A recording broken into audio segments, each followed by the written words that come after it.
இந்த அரியலூர், பெரம்பலூர் மாவட்டங்களுக்கு நம்ம திராவிட மாடல் ஆட்சியில் செஞ்சு தந்திருக்கக்கூடிய நலத்திட்ட பணிகளை சில முக்கியமானவற்றை நான் குறிப்பிட்டு காட்ட விரும்புகிறேன். சிலவற்றை மட்டும். அரியலூரை பொறுத்த வரைக்கும் பல ஆயிரம் பேருக்கு வேலை வாய்ப்பு தரக்கூடிய ஜெயங்கொண்டத்தில் காலனி தொழிற்சாலை, கங்கை கொண்ட சோழபுரத்தில் மாபெரும் அருங்காட்சியகம், மாமன்னர் ராஜராஜன் பிறந்த ஆடி திருவாதிரை நாளை அரசு விழாவாக அறிவித்து கொண்டாடி கொண்டிருக்கிறோம். ஜெயங்கொண்டம் அரசு கலை மற்றும் அறிவியல் கல்லூரிக்கு புது கட்டடம், ஜெயங்கொண்டம் அரசு மருத்துவமனை மாவட்ட தலைமை மருத்துவமனையாக தர உயர்வு, ஆண்டிமடத்திற்கு புதிய தீயணைப்பு நிலையம், அரியலூரில் 8 கோடி ரூபாய் மதிப்பில் புதிய பேருந்து நிலையம், மருதையாற்றின் குறுக்கே தடுப்பணை, அரியலூரில் புதிய நூலக கட்டடம். அதே போல பெரம்பலூர் மாவட்டத்தில் பெரம்பலூர் நகராட்சி மாநகராட்சியாக தரம் உயர்வு, பெரம்பலூர் மாவட்டம் அரும்பாவூரில் கைவினைஞர்கள் நலனுக்காக பொது பயன்பாட்டு மையம், வேப்பூர் மற்றும் செந்துறை அரசு மருத்துவமனைகளில் புதிய கட்டடங்கள், கொலைக்கானத்தம் பகுதியில் துணை மின் நிலையம், வேப்பூர் அரசு கல்லூரியில் விடுதி கட்டிடம், குன்னத்தில் புதிய பேருந்து பணிமனை மற்றும் ITI கட்டடம், கொலைக்கானத்தம் பகுதியில் புதிய அரசு கல்லூரி, ஆடுதுறை ஆக்கனூர் உயர்மட்ட மேம்பாலம், செந்துறையில் துணை மின் நிலையம், பெரிய வெண்மணியில் அரசு மாதிரி பள்ளி மற்றும் விடுதிகள், ரூபாய் 350 கோடி ரூபாயில் காவேரி கொள்ளிடம் கூட்டு குடிநீர் திட்டம், எறையூரில் புதிய சிப்காட் பூங்கா, பெரம்பலூர் அரசு மருத்துவமனைக்கு புதிய கட்டிடங்கள், பாடலூர் அருகே திருவள்ளுக்குறிச்சியில் ஆவின் பால் பவுடர் தயாரிக்கக்கூடிய தொழிற்சாலை. இப்படிப்பட்ட சாதனைகளுக்கு சொந்தக்கார அரசு தான் திராவிட மாடல் அரசு. இத்தனை சாதனைகளை செஞ்சுட்டு தான் உங்களுடைய ஆதரவை கேட்க வந்திருக்கிறேன். தொகுதி மறுவரையறை தொடர்பாக அரசியல் ரீதியா நான் விளக்கிட்டேன். இப்ப இல்ல, ஓராண்டுக்கு மேல குரல் கொடுத்துட்டு இருக்கிறேன். தெலுங்கானா மாநிலத்தினுடைய முதலமைச்சர் மாண்புமிகு ரேவந்த் அவர்கள் ஒரு பதிவு போட்டிருக்கிறார். இந்தியாவில் நீங்க தான் இதை முதல்ல சொல்லி எச்சரிச்சிங்க. நீங்க சொன்ன மாதிரி இப்ப நடக்குதுன்னு அவருடைய கடிதத்தில் குறிப்பிட்டிருக்கிறார். தொகுதி மறுவரை ஆபத்தை இன்னும் எளிமையாக சொல்ல வேண்டும் என்று சொன்னால், நிறைய பேர் என்கிட்ட கோரிக்கை வச்சாங்க. ஒரு கதை சொல்றேன், சொல்லலாமா? நீங்க ஒரு கம்பெனியில் வேலை செய்றீங்க, உங்களுக்கு 10,000 சம்பளம், உண்மையா உழைக்கிறீங்க, சொல்ற வேலை எல்லாத்தையும் நீங்க சிறப்பாக செய்யறீங்க, உங்களால தான் அந்த கம்பெனிக்கு லாபமே கிடைக்குது. இன்னொரு ஆளு அதே கம்பெனியில் ஊழியராக இருக்கிறார். உங்களுக்கு கொடுக்கறத விட அந்த ஆளுக்கு 2 மடங்கா, அவருக்கு 10,000, இவருக்கு 2 மடங்கு 20,000 சம்பளம் கொடுக்கிறாங்க. ஆனா சொல்ற எந்த வேலையும் அந்த ஆளு சரியா செய்ய மாட்டார். இப்ப எல்லாருக்கும் சம்பளத்தை உயர்த்த போற நேரத்தில் வேலையே செய்யாத அந்த ஆளுக்கு 20,000 50,000 சொன்னா எல்லா வேலையும் கரெக்டா செஞ்சு கொண்டிருக்கக்கூடிய இவருக்கு 10,000 12,000 கொடுத்தா அது நியாயமா அநியாயமா? இதுக்கு பேர் அயோக்கியத்தனமா இல்லையா? நீங்களே சொல்லுங்க. நமக்கு தான் 2,000 கூட வருதுன்னு யாராவது நினைப்போமா? மாட்டோம். அந்த வேலையை செய்தவனுக்கு மேலும் மேலும் வாரி வழங்கிட்டு அவனுடைய சுமையும் நம்ம மேல ஏற்றி வச்சு நாம கேள்வி கேட்பாமா இருப்போமா? மாட்டோமா? நமக்கு ப்ரமோஷன் கொடுக்கலான்னு கூட பரவாயில்லை, இருக்கிறதையும் பிடுங்கினா என்ன பண்றது? இதுதான் தொகுதி மறுவரையறை. இதை எதிர்த்து தான் நாம போராடுறோம். ஒட்டுமொத்த தென் மாநிலங்களும் போராடுது. நாம உரிமைக்காக போராடிக்கிட்டு இருக்கிறோம். பிரதமர்கிட்ட இது தொடர்பா விளக்கத்தையும் வாக்குறுதியும் கேட்கிறோம். ஆனா இப்படிப்பட்ட நேரத்தில் நேற்று கொஞ்சம் கூட கூச்சமே இல்லாம அவர் நாகர்கோவிலில் வந்து சும்மா ஷோ காட்டிட்டு போயிருக்கிறார். கிண்டலா சொல்ல, உண்மையாவே ரோடு ஷோ அதை மட்டும் நடத்திட்டு போயிருக்கிறார். நாம கேட்ட கேள்விக்கும் பதில் இல்லை. மோடி வரும்போது அவருக்கு பூத்துவத்துக்கு போயிருக்கிறார். தெரியுமா? நம்ம பழனிசாமி. பிரதமர் கூட நம்ம கிட்ட பழனிசாமி இது பத்தி ஏதாச்சும் கேட்பாரா அப்படின்னு யோசிச்சிருப்பார் அவரு. ஆனா பழனிசாமி அவருடைய ஜீப்ல நின்றுட்டு ஊர்வலம் போனதோட சரி, ஒன்றும் பேசல. பிரதமரா பார்த்து பழனிசாமி சிரிச்ச சிரிப்பிலேயே அவருக்கு புரிஞ்சிருக்கும், இந்த அடிமை குரல் கொடுக்க மாட்டார், இவர் வச்சுக்கிட்டு என்ன வேணாலும் பண்ணலாம் என்று பிரதமர் மோடி நினைச்சிருப்பார். அவர் நினைச்சதுக்கு மேல சிறந்த அடிமை என காட்டுவது போல இன்னைக்கு அவர் பேசியிருக்கிறார். தொகுதிய மறுவரைய பாஜக அரசு மிக அருமையாக பண்ணுவாங்களாம். பழனிசாமி அவர்களே, எவ்வளவு பெரிய காமெடி இது! இந்தியாவில் இருக்கக்கூடிய பல முதலமைச்சர்களும் பல எதிர்கட்சி தலைவர்களும் இந்த ஆபத்தை தெரியாமலா கண்டிக்கிறாங்க. பாஜக பழனிசாமி குனிய சொன்னா படுத்தே விட்டார் என்பது போல பேசியிருக்கிறார். அந்த சட்டத்தோட முன்வரவே வெளிவந்துருச்சு. தமிழ்நாடு உள்ளிட்ட தென் மாநிலங்களுக்கு பேராபத்து வரப்போகுதுன்னு அது தெளிவா இருக்கு. இதை கொண்டு வரக்கூடிய முறைய பாசிசத்தனது. தமிழ்நாட்டில் இருக்கக்கூடிய பாஜக தலைவர்கள் கூட இது என்ன, இதை எப்படி நியாயப்படுத்துறது தெரியாம முழிச்சுக்கிட்டு இருக்கிறாங்க. ஆனா பழனிசாமி அவங்களையெல்லாம் முந்தி கொட்ட மாதிரி முந்திக்கிட்டு முட்டு கொடுத்துட்டு இருக்கிறாரு. இப்படிப்பட்ட அடிமைகளின் துணையோட தமிழ்நாட்டுக்குள்ள நுழைய நினைக்கிறவங்களை எல்லையிலே நாம் தடுத்து நிறுத்தணும். 10 தோல்வி பழனிசாமிக்கு 11வது தோல்வியும் நாம் வழங்கணும். அதுவும் இந்த 11வது தோல்வி மறக்க முடியாத தோல்வியா இருக்கணும். பொதுவா 18 வருஷம் சபரிமலை போறவங்கள குருசாமின்னு ஆன்மீக அன்பர்கள் சொல்லுவாங்க.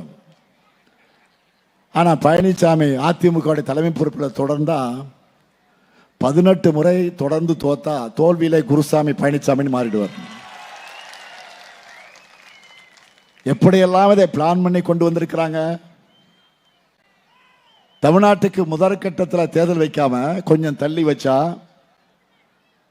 திமுக வெற்றி பெறக்கூடிய எண்ணிக்கையாவது குறையுமா என்று பாஜக ஒரு கணக்கு போட்டாங்க.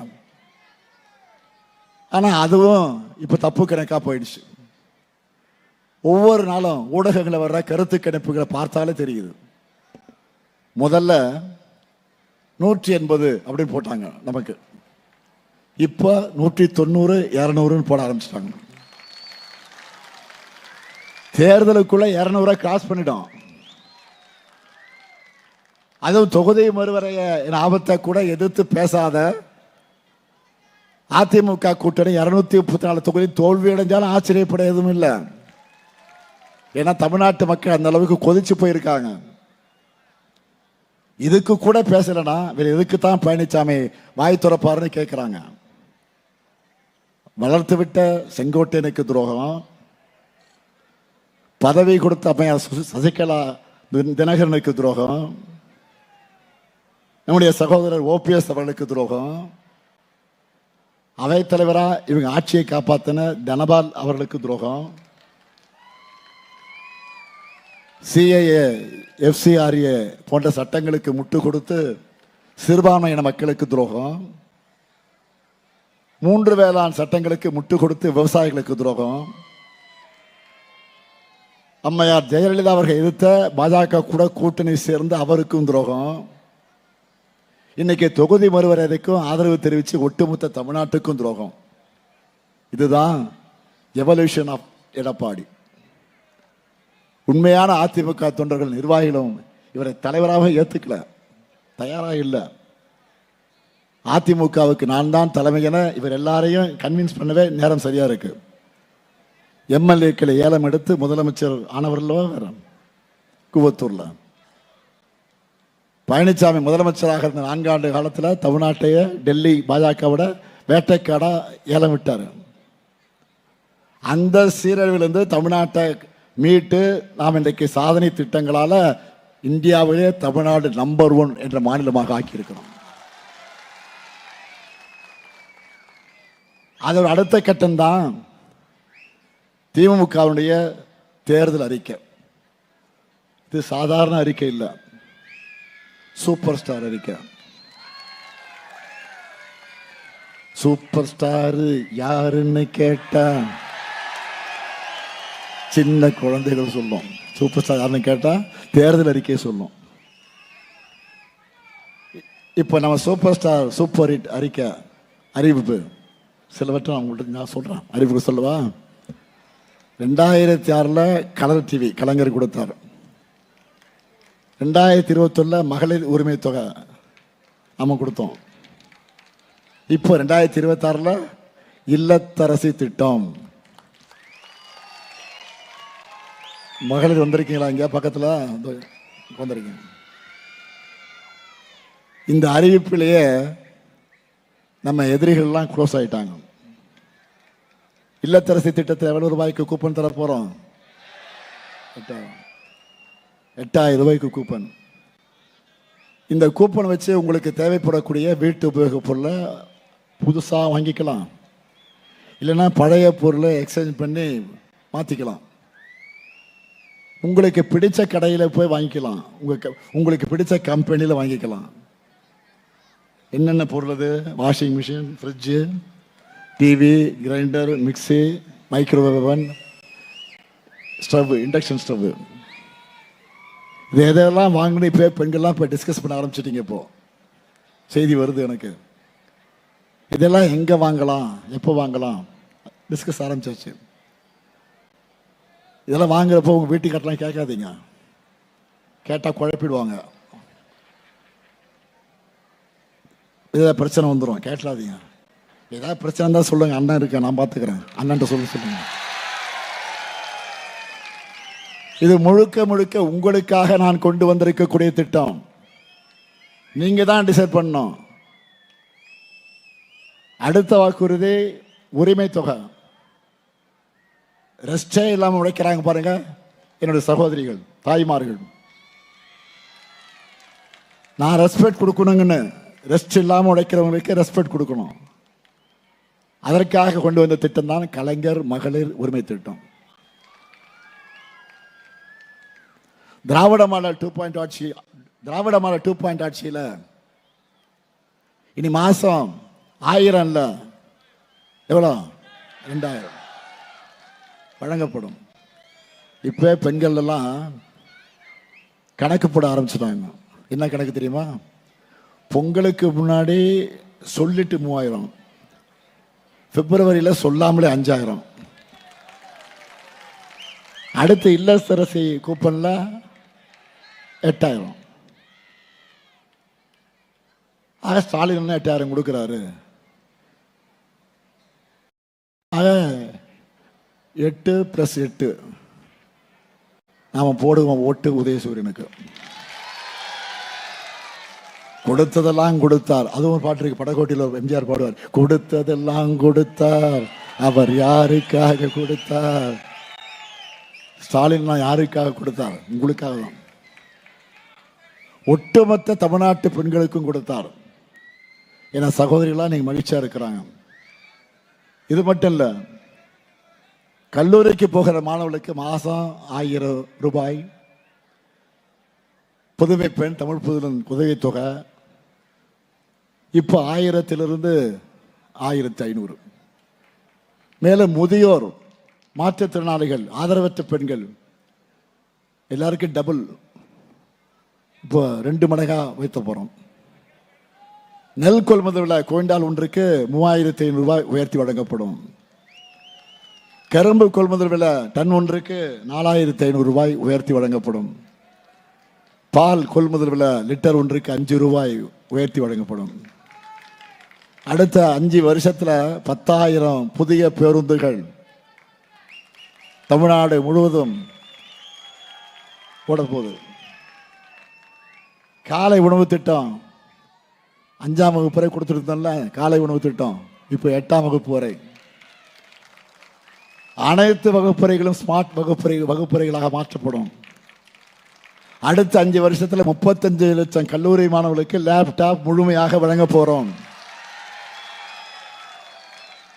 கலைஞர் கனவு இல்லம் உள்ளிட்ட பல்வேறு திட்டங்கள் மூலமா 10 லட்சம் ஏழைகளுக்கு வீடுகள் கட்டித்தரப்படும். தொழிற்சாலை அதிகம் உள்ள நகரங்களில் பெண்கள் வேலைக்கு செல்ல எளிதாக்க 1000 குழந்தைகள் காப்பகங்களை உருவாக்க போறோம். மகளிர் சுய உதவிக்குழு பெண்கள் ஷேர் ஆட்டோ வாங்க மானியத்தோடு கூடிய வங்கி கடன் பெற்று தரப்படும். பிஸ்னஸ் மேன் சொல்றோம், இனிமேல் பெஸ்டஸ் உமன் உருவாக்குவதற்கு சுய உதவிக்குழு பெண்கள் தொழில் தொடங்க எந்த ஷூரிட்டி இல்லாமல் 5 லட்சம் ரூபாய் வரை மானியத்தோடு கூடிய கடன் வழங்கப்படும். பிசி, எம்பிசி, சீர்மரபினர், சிறுபான்மையினர் ஆகியோருக்கு தொழில் தொடங்க உச்சவரம்பு 30 லட்சம் ரூபாயாக உயர்த்தப்படும். அரியலூர், பெரம்பலூர் மாவட்ட இளைஞர்களுக்கு 1 லட்சம் பேருக்கு நான் முதல்வன் திட்டத்தின் கீழே கட்டுமான துறையில் திறன் பயிற்சிகள் வழங்கப்படும். அரியலூர், தஞ்சாவூர் ரயில் திட்டம் கொண்டு வர ஒன்றிய அரசுக்கு வலியுறுத்தப்படும். இந்த வாக்குறுதிகள் எல்லாம் நிறைவேற கழகம்தான் மீண்டும் ஆட்சி அமைக்கணும். நாம 200 தொகுதிகளுக்கு மேல வெற்றி பெற்றால்தான் பாசிச பாஜக வைத்து வலிமையா போராட முடியும். அதுக்கு குன்னன் தொகுதியில் SS சிவசங்கருக்கும், பெரம்பலூர் தொகுதியில் டாக்டர் ஜெயலட்சுமிக்கும்,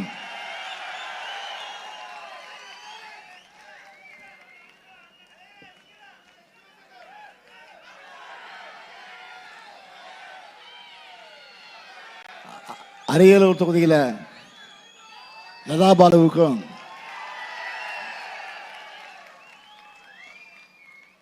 ஜெயங்கொண்டம் தொகுதியில் காசோக்கோ கண்ணனுக்கும் உதயசூரன் சின்னத்தில் உங்களுக்கு வாக்குகளை அளிக்கணும். தமிழ்நாடா டெல்லியா என்ற இந்த ஏக்க ஜனநாயக போர்ல தமிழ்நாடு தான் வெல்லணும். இன்னொன்று, இன்னைக்கு நாடாளுமன்றம் கூடுச்சு. இன்று நாடாளுமன்ற கூட்டம் கூடுகிற காரணத்தால நம்முடைய விடுதலை சிறுத்தை கட்சியுடைய தலைவர், என் அன்பு சகோதரர், நாடாளுமன்ற உறுப்பினர் தொல் திருமாவர்கள், அதே போல நம்முடைய கழகத்தினுடைய துணை பொதுச் செயலாளர் ராசா அவர்களும் இந்த நிகழ்ச்சி இருக்கிறது எப்படி போவது என்றுதான் யோசித்தார்கள். ஆனால் இதைவிட அதுதான் முக்கியம். நம்முடைய உணர்வு தான், நம்முடைய உரிமை தான் முக்கியம். அதற்கு செல்ல வேண்டும் என்று நான் கேட்டுக்கொண்டதன் காரணமாக இன்றைக்கு அவர்கள் டெல்லிக்கு போயிருக்கிறாங்க.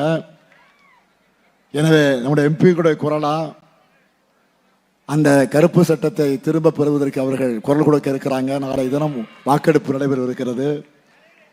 எனவே அவர்களின் சார்பிலும் உங்களிடத்தில் நான் கேட்டுக்கொள்ள விரும்புகிறேன். நல்லா புரிஞ்சுக்கோங்க, ஏதோ நான் முதலமைச்சராகவோ 30 பேர் அமைச்சராகவோ நம்ம கூட்டணியில் 200 பேர் எம்எல்ஏவாகவோ ஆக வேண்டும் என்பது மட்டும் இல்லை, நம்முடைய தமிழ்நாட்டை காக்க கழகம்தான் மீண்டும் ஆட்சிக்கு வரணும். தொகுதி மறுவரைய அடுத்து இவங்க இன்னும் மோசமான திட்டங்கள் எல்லாம் வச்சிருக்கிறாங்க. பாஜக கிட்ட தமிழ்நாடு சிக்கினா ஜம்மு காஷ்மீரை மாதிரி உடைச்சு தமிழ்நாட்டை 3 யூனியன் பிரதேசமா துண்டு துண்டாக ஆக்கிடுவாங்க. துணைநிலை ஆளுநரை வச்சு புதுச்சேரியில் எப்படி அராஜகம் பண்றாங்களோ அதே அராஜகம் நம்ம ஊர்ல நடக்கும். அதனாலதான் சொன்னேன், அதிமுக அடிமைகள் திரும்ப வந்தா தமிழ்நாடு என்ற ஒன்றே இல்லாமல் போயிடும். நாம செலுத்துகிற வாக்கு எந்த மதிப்பும் இல்லாமல் போயிடும். அதனால அரசியல் விருப்பு வெறுப்புக்கெல்லாம் அப்பாற்பட்டு 2026 தேர்தலில் நம்ம மதச்சார்பற்ற முற்போக்கு கூட்டணிக்கு பெரம்பலூர் அரியலூர் மக்கள் மாபெரும் வெற்றியை தரணும். என்டிஏ எனும் நியூ டெல்லி அலையன்ஸ் ஓட ஓட விரட்டி அடிக்கப்படணும். 7வது முறையும் கழக அரசு தான். முதலமைச்சராக 2வது முறையும் இந்த அடியேன் தான். இனி எப்பவுமே கழக அரசு தான் என்ற நிலையை உருவாக்குவோம். அமையவிருக்கக்கூடிய திராவிட மாடல் 2.0 ஆட்சியில எங்க சாதனைகளை நாங்களே முறியடிக்கக்கூடிய வகையிலே ஆட்சியை நடத்துவோம். நாடு நலம் பெற நல்லாட்சி தொடர்ந்திட ஆதரிப்பு முற்போக்கு கூட்டணி வேட்பாளர்களை வெல்வோம். ஒன்றாக வெல்வோம், வெல்வோம், வெல்வோம், வெல்வோம். நன்றி, வணக்கம்.